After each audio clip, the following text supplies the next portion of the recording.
Jadi kalau teman-teman lagi sakit, lagi terlilit utang, lagi butuh pekerjaan, lagi apa saja, kata kunci untuk mendapatkan jalan keluar adalah selalu berdoa kepada Allah di waktu lapang.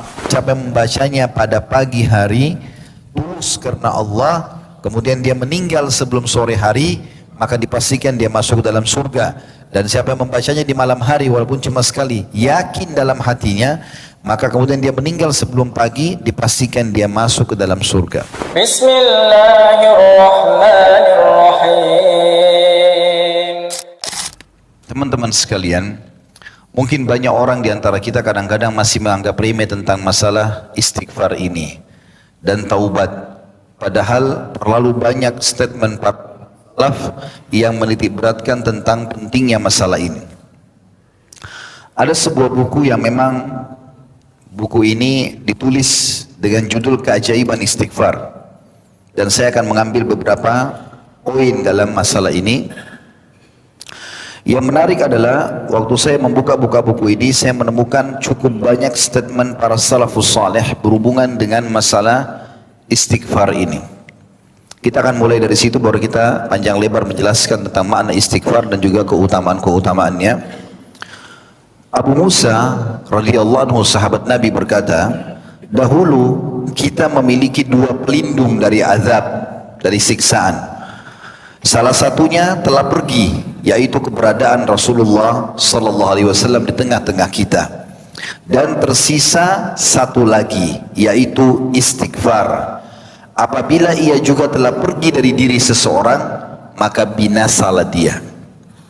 Di zaman Nabi SAW, kalau kita hidup di zaman itu, kalau ada sahabat yang berbuat dosa, dia tinggal datang kepada Nabi SAW, ya Rasulullah, saya buat dosa, tolong mohonkan maaf kepada Allah. Nabi istighfar, Allah kabulkan.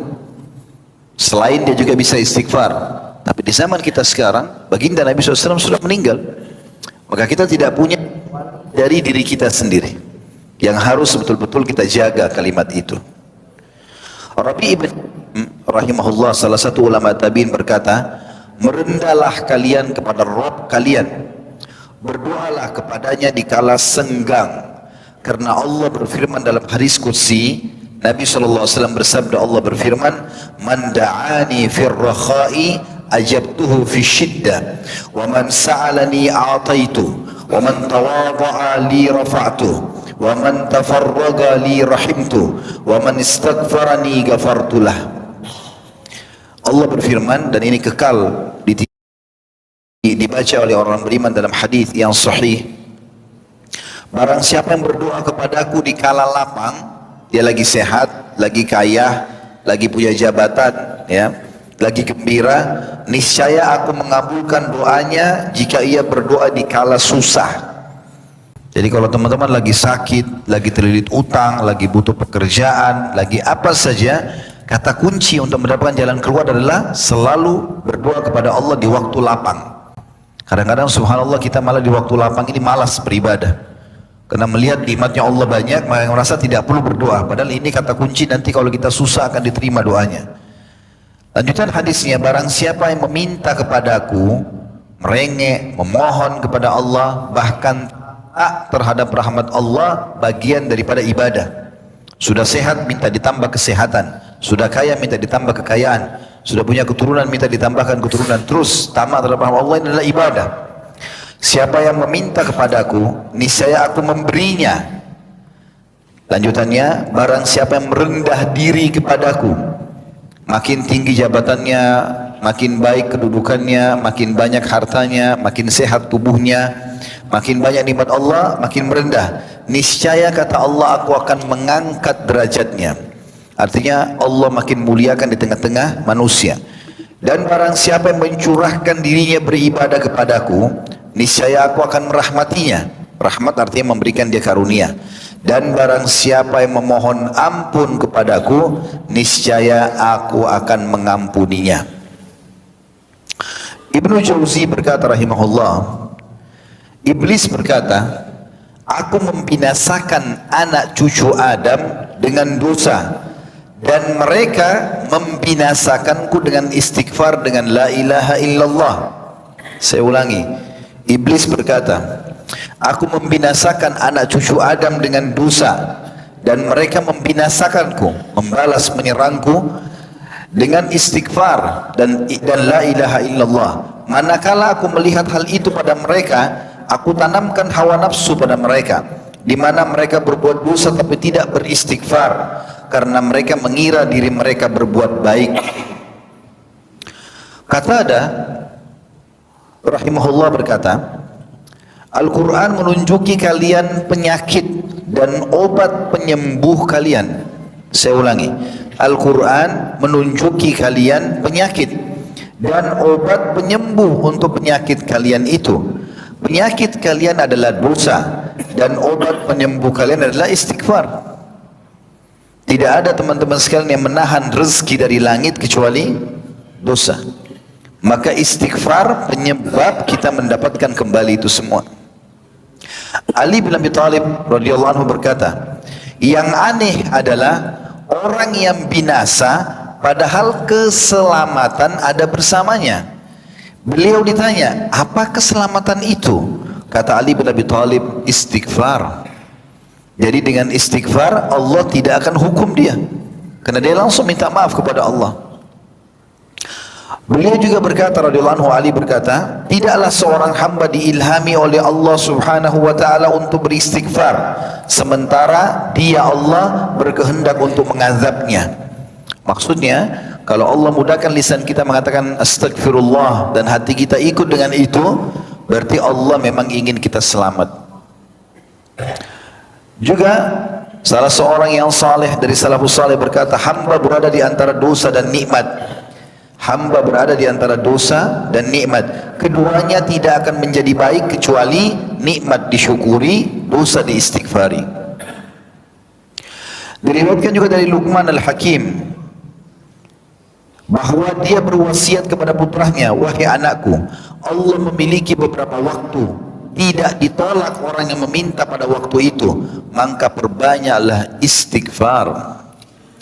Aisyah berkata radhiyallahu anha, Ummul Mukminin, tuba, sebuah pohon yang penuh dengan buah-buahan di surga nanti, bagi yang memperbanyak atau mendapat banyak istighfar dalam catatan buku amalnya. Abu An Minhal juga berkata rahimahullah, tidaklah seorang hamba didampingi di dalam kuburnya oleh pendamping yang lebih dicintai daripada istighfar. Al-Hasan Basri berkata rahimahullah, perbanyaklah istighfar di rumah-rumah kalian, di meja-meja makan kalian, di jalan-jalan kalian, di pasar-pasar kalian, dan di majlis-majlis kalian, karena kalian tidak tahu kapan ampunan akan turun. Seorang Badui berkata, siapa yang ingin menjadi tetangga kami di tanah kami, maka hendaklah memperbanyak istighfar, karena istighfar adalah awan tebal yang mengandung air hujan yang lebat. Maksudnya seorang Badui, ada pemimpin di padang pasir, pernah berkata, semua orang yang mau datang ke kota kami atau wilayah kami tinggal, maka syaratnya cuma satu, perbanyak istighfar, boleh tinggal bersama kami. Bakr bin Abdullah Al-Muzani berkata rahimahullah, kalian banyak berbuat dosa, maka perbanyaklah istighfar, karena seseorang kalau menemukan istighfar di dalam catatan amalnya, pada setiap jarak 2 baris dia akan senang melihat tempat itu. Maksudnya dia buat dosa, mungkin dia tidak sengaja atau dia sengaja, lalu dia ikuti dengan astagfirullah wa atubu ilaih. Tentu di sini ada nanti kita jadikan syarat ya, bukan cuma dengan lisan tapi harus diikuti dengan hati. Maka nanti kalau dia terima buku amalnya hari kiamat, ada dosa ternyata ada istighfar setelahnya, ada dosa ternyata ada istighfar setelahnya, maka akan menghapus itu. Ibnu Taimiyah rahimahullah berkata, pikiranku terpaku pada sebuah masalah yang sulit bagiku.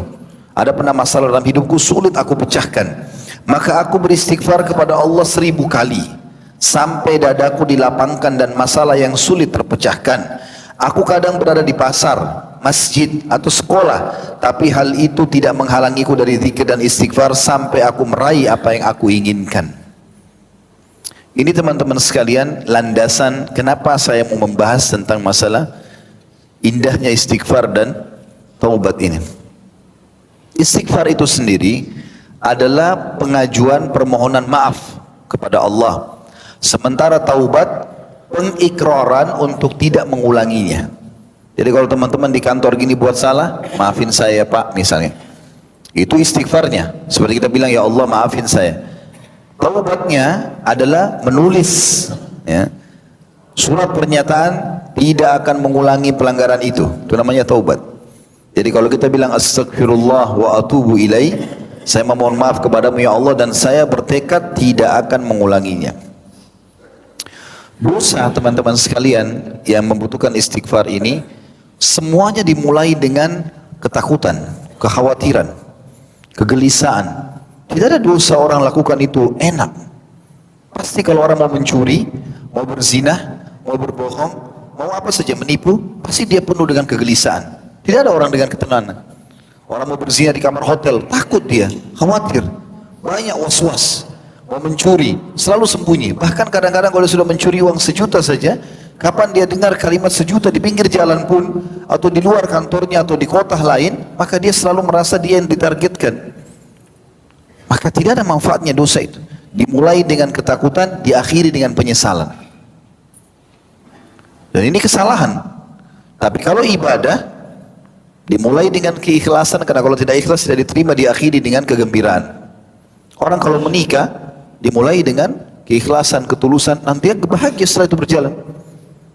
Itu juga dengan dia melakukan semua jenis ibadah. Maka ini perlu difahami. Sehingga kita tidak perlu memilih dosa dan kita cukup memilih amal saleh.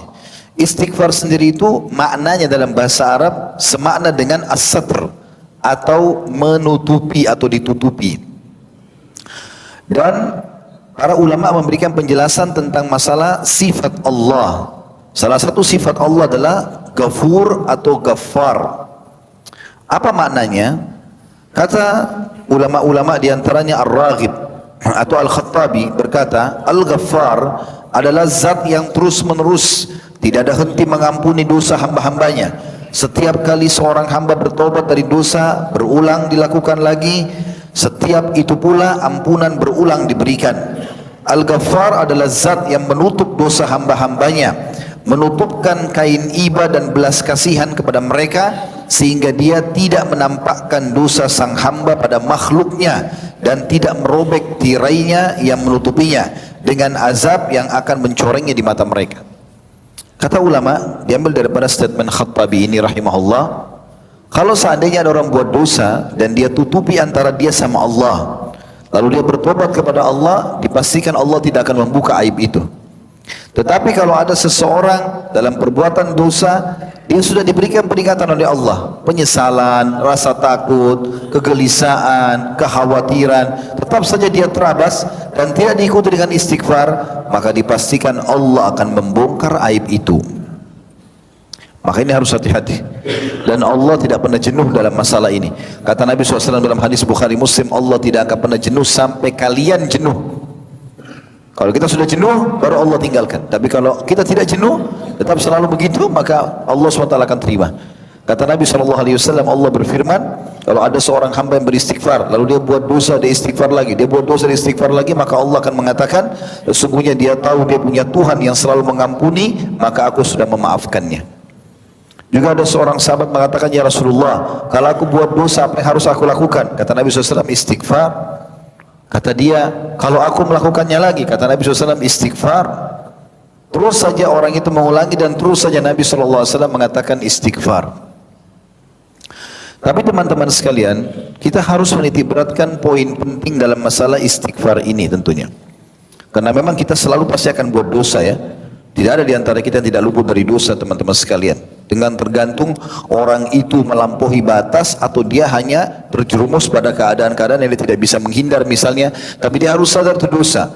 Nabi SAW sudah mengatakan itu dalam sebuah hadis yang sahih, kullu ibn Adam khatta'un wa khairul khatta'in at-tawwabun. Semua Adam pasti berbuat dosa, tetapi sebaik-baik mereka adalah yang selalu atau banyak bertaubat.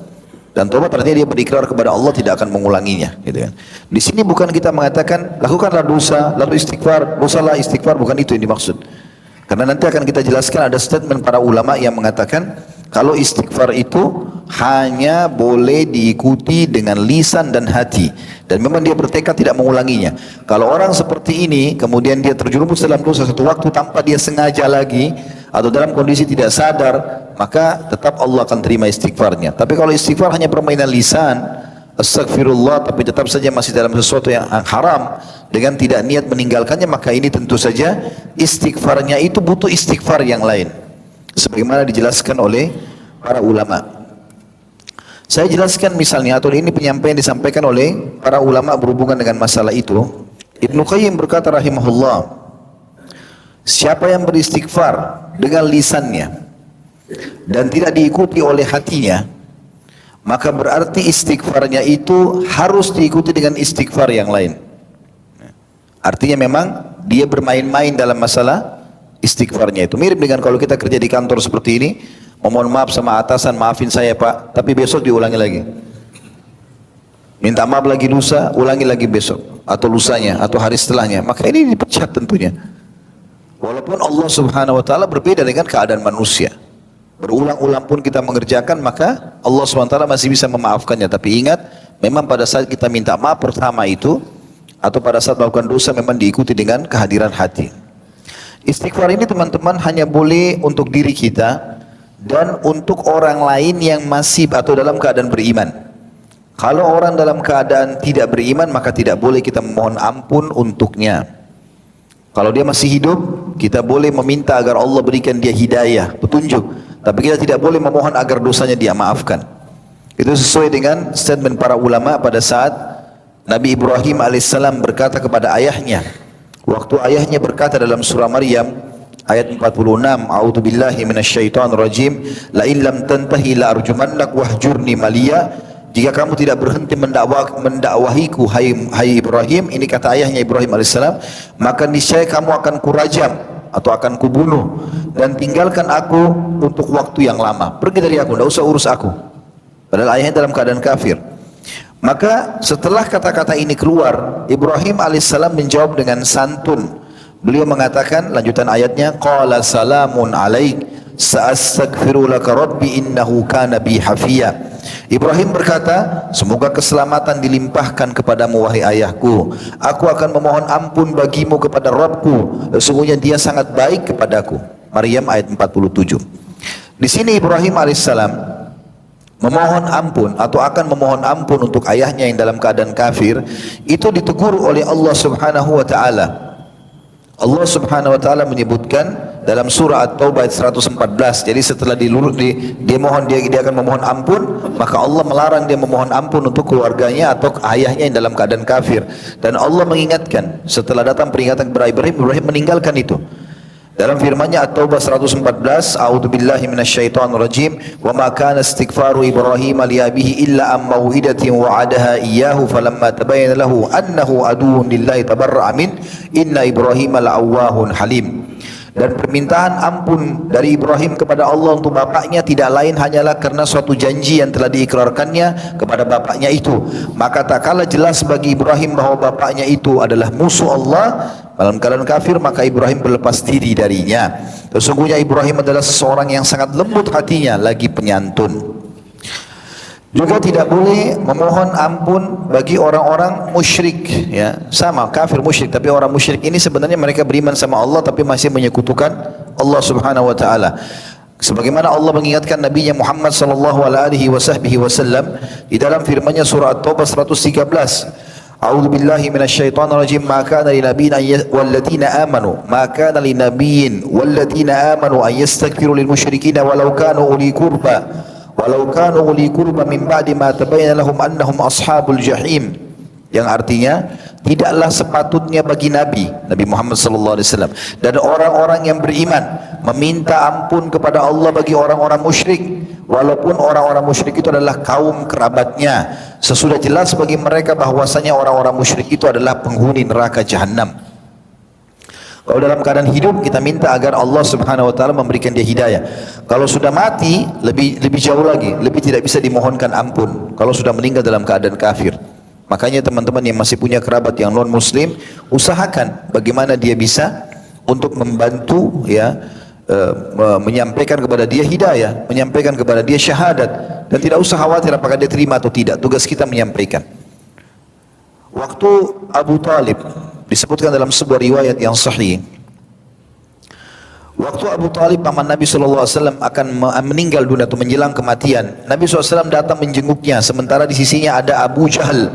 Lalu Nabi SAW berkata, hai pamanku, ucapkan la ilaha illallah, sebuah kalimat yang bisa aku sebutkan sebagai argumentasi atau hujjah bagimu di sisi Allah hari kiamat.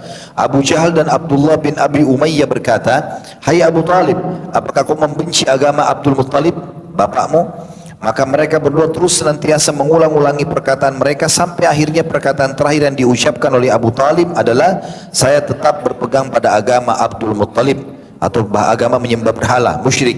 Maka Nabi SAW bersabda, aku akan terus memohon ampun untukmu selama aku tidak dilarang. Maka turunlah firman Allah Subhanahu wa taala, maka li nabiyyin walladzina amanu ay yastaghfiru lil musyrikin walau kanu uli qurba min ba'di ma tabayyana lahum annahum ashabul jahim. Tidaklah sepatutnya bagi nabi dan orang-orang yang beriman memohon ampun kepada Allah bagi orang-orang musyrik, walaupun orang-orang musyrik itu adalah kaum kerabatnya. Sesudah jelas bagi mereka bahwasanya orang-orang musyrik adalah penghuni neraka jahanam. Maksudnya meninggal dalam keadaan kafir. Kemudian juga dalam surah Al-Qasas ayat 56 Allah berfirman, a'udzubillahi minasyaitonir rajim, innaka la tahdi man ahbabta walakinnallaha yahdi man yasha wa huwa a'lamu bil muhtadin. Sesungguhnya kau tidak bisa memberikan petunjuk hai Muhammad kepada orang yang kau kasihi, tetapi Allah memberikan petunjuk kepada orang yang dikehendakinya, dan Allah lebih mengetahui orang-orang yang mau menerima petunjuk. Artinya makna ayat ini teman-teman sekalian, kalau ada orang memang Allah sudah tahu sebagai pencipta tidak mau bertaubat, tidak mau baik, maka Allah sesatkan sekalian. Ada orang begitu, subhanallah, kita sudah berikan nasihat, kita berikan masukan, tidak mau dengar. Bahkan sampai kepadanya argumentasi segala macam, dia tidak mau tahu. Ya. Dan ini berbahaya tentunya, peringatan-peringatan Allah datang dia tidak mau, maka Allah sesatkan sekalian. Allah sibukkan dia dengan kemaksiatannya. Wa na'udzubillah tentunya. Begitu juga teman-teman tidak boleh memohon ampun untuk orang-orang munafik. Untuk orang-orang munafik, sebagaimana disebutkan kisah tentang Abdullah bin Ubay. Abdullah bin Ubay ini salah satu pemimpin orang munafik di Madinah. Pada saat dia sakit keras, dia mengatakan, hai Muhammad, dia mengatakan Nabi SAW, tentu karena dia lebih tua dari Nabi, dia panggil Muhammad gitu kan. Memang dia orang munafik, bukan muslim. Nah, dia pura-pura Islam, maka dia mengatakan, datanglah jenguk aku. Maka datanglah Nabi SAW menjenguknya. Lalu kemudian setiap kali Nabi SAW nasihati, selalu saja dia nolak. Dan dia selalu mengatakan, mana suku-tuku Yahudi fulan atau suku fulan dan suku fulan. Sampai akhirnya waktu Nabi SAW nasihati, dia mengatakan, sudahlah Muhammad, bukan saatnya bicara masalah itu. Saya hanya ingin pada saat saya meninggal, maka engkau memberikan bajumu ini agar aku dikafani dengannya, dan mohonlah ampun untukku. Maka Nabi SAW mengatakan, baiklah, aku akan lakukan, gitu kan.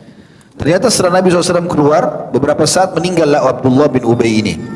Anaknya, Abdullah ini ada anak dia namanya Abdullah juga. Sampai diberikan julukan Abdullah si ayah munafik dan Abdullah si anak si mukmin. Orang beriman anaknya dan sangat kuat imannya. Datang kepada Nabi SAW mengatakan, ya Rasulullah, sesungguhnya aku meminta pakaian anda untuk mengkafani ayahku, dan aku juga mohon agar anda memohon ampun untuknya. Maka Nabi SAW mengatakan, baiklah, aku akan melakukannya. Dan bawalah jenazah ayahmu untuk aku solati di masjidku ini.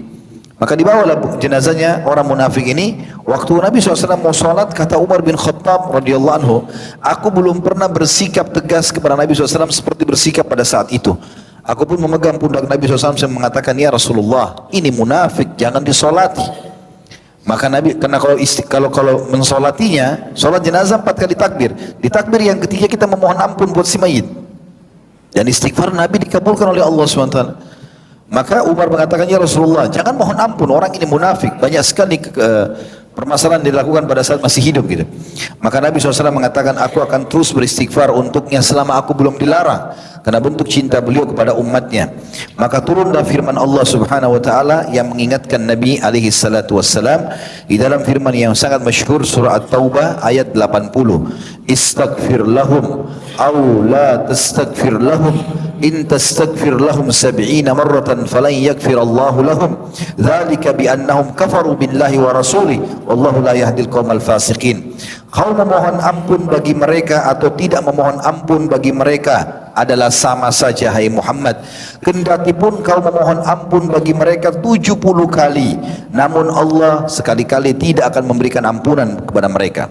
Yang demikian itu karena mereka telah kafir kepada Allah dan Rasulnya, dan Allah tidak memberi petunjuk kepada kaum fasik.